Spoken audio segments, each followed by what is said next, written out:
Dick Roland was a shoe shine. He worked at a billiards parlor just south of the Drexel building. Within the Drexel building was an elevator in the 5-story building, and Sarah Page, an intimate of his, a 17-year-old dishwater blonde from Missouri, happened to run the elevator. He would go there to deliver shoes sometimes, but also it was one of the few restrooms for black folks in downtown Tulsa.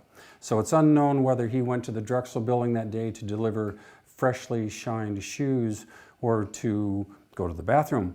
Regardless, he stepped onto the elevator Sarah was running, and the elevator has, in the old days with the old handles, the threshold sometimes wasn't too even with the floor, and he tripped and stepped on her foot. And she screamed and yelled and cursed and hit him with her purse so hard that, in fact, she broke a handle on her purse. And by the time the elevator reached the bottom floor, a salesman from the clothing store, Renberg's, had heard all this screaming and carrying on. He came out of the store and looked, and here is a black teenager and a white teenage girl in the elevator. And Dick knew this was not a good situation, and he vamoosed.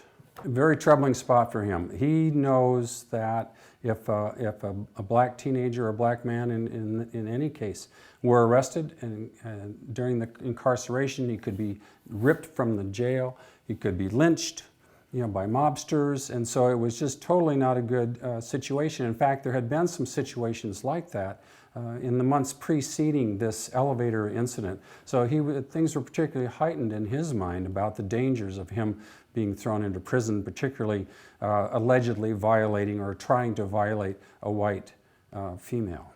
The Renberg salesman goes to the cops and says, I think, pretty sure, that this black teenager just tried to assault an innocent white girl in the elevator, and I want to file charges. In fact, the charges against Dick Roland were not from Sarah, the alleged victim.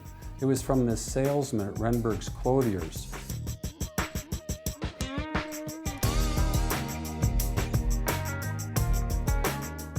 Dick Roland has a very interesting story. We don't know the beginning, frankly, and we don't know the end, frankly. I mean, he is a mystery. He's a total enigma. Part of the story that is known is been told by his adoptive or maybe his real mother, Damie Roland Jones.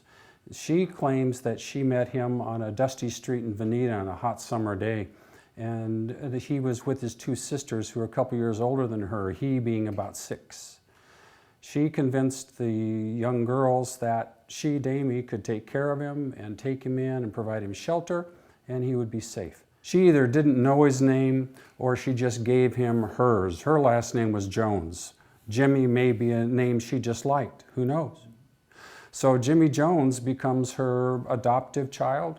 They move to Tulsa from Veneta and move in with her parents in Greenwood.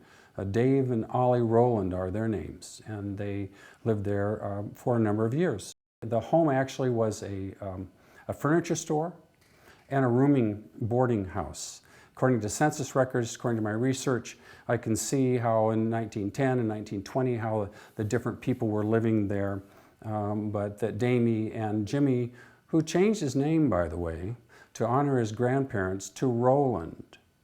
And he chose Dick because, according to his adoptive mother, Damie, he just liked the name Dick. So he became Dick Roland.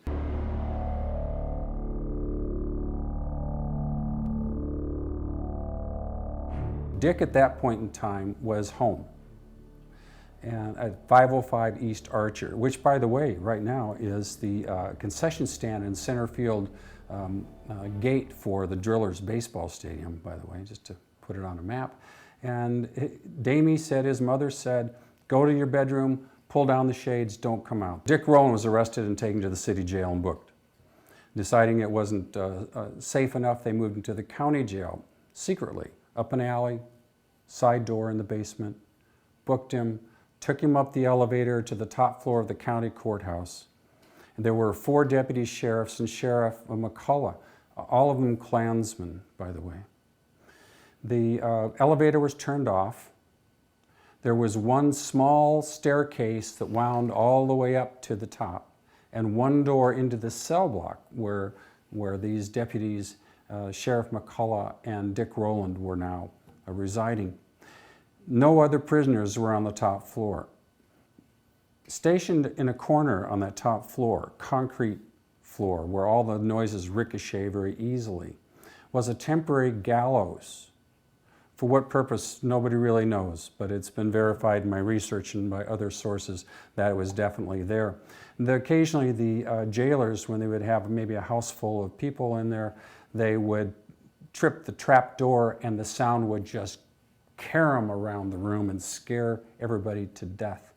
So that was Dick's scene. Dick was in a cell block by himself with some deputies and the sheriff, all Klansmen, with a temporary gallows sitting right outside his cell.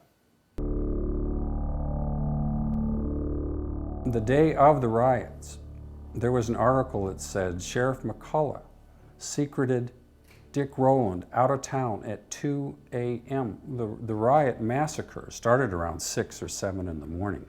2 days later, and in a story that Sheriff McCullough, the Klansman, told Damie, his mother, was that he was in fact taken out of town about 8 o'clock that morning. So 2 o'clock or 8 o'clock, who cares? The day of the riot, the scapegoat, the alleged perpetrator, if you will, of the race riot was no longer in Tulsa.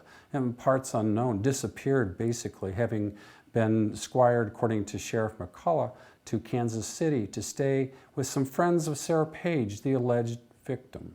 What are the chances, with 5 Klansmen escorting him to Kansas City, that he actually made it? Was he in a ditch somewhere? Who knows?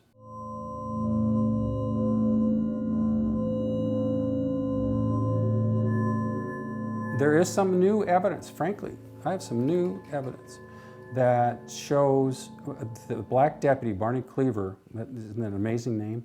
But for the black deputy in Greenwood, telling a black newspaper, the Black Dispatch in Oklahoma City, that in fact, Dick was in a town northwest of Kansas City. That likely he took a train. Luckily he was just said, get out of town and don't come back. And I doubt that they squired him to this metropolitan city and set him up, made sure he was comfy and everything. He probably jumped a train and took off. There's also a possibility that he didn't survive the night. If he were, let's say, hung. They brought him in from the alley through a door and nobody saw. In the middle of the night, they could take him back out the same way. Between midnight and 8 a.m. in the morning, couriers from the governor's office tried 5 or 6 times to arouse Sheriff McCullough at the top floor in that cell block, walking up all the steps, knocking on the door loudly. Nobody answered the door. Nobody was home, apparently. So what was happening during that time period? What were they doing with Dick? Where was Dick?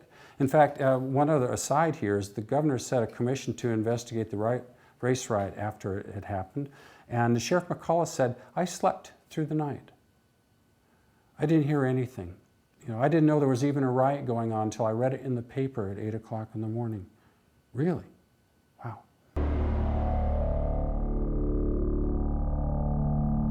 The cemetery at 11th and Peoria is Oak Lawn. The Roland family, Dave and Ollie, Dick's grandparents, bought a family plot, forward thinking.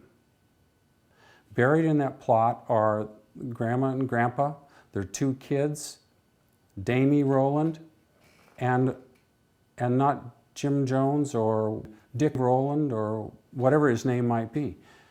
But there is a marker about 20 feet from the Roland plot. And it's an old, crummy, concrete, rough, cheap marker.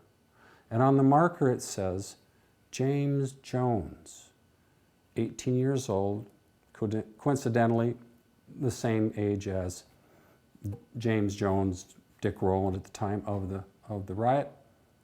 1921, gone but not forgotten. Well, it would be an interesting little bit of weirdness if he were actually murdered that night. And for some reason they decided they would bury him in the black part of Oak Lawn Cemetery, and just for grins, they made a marker for him and put it there, just for grins.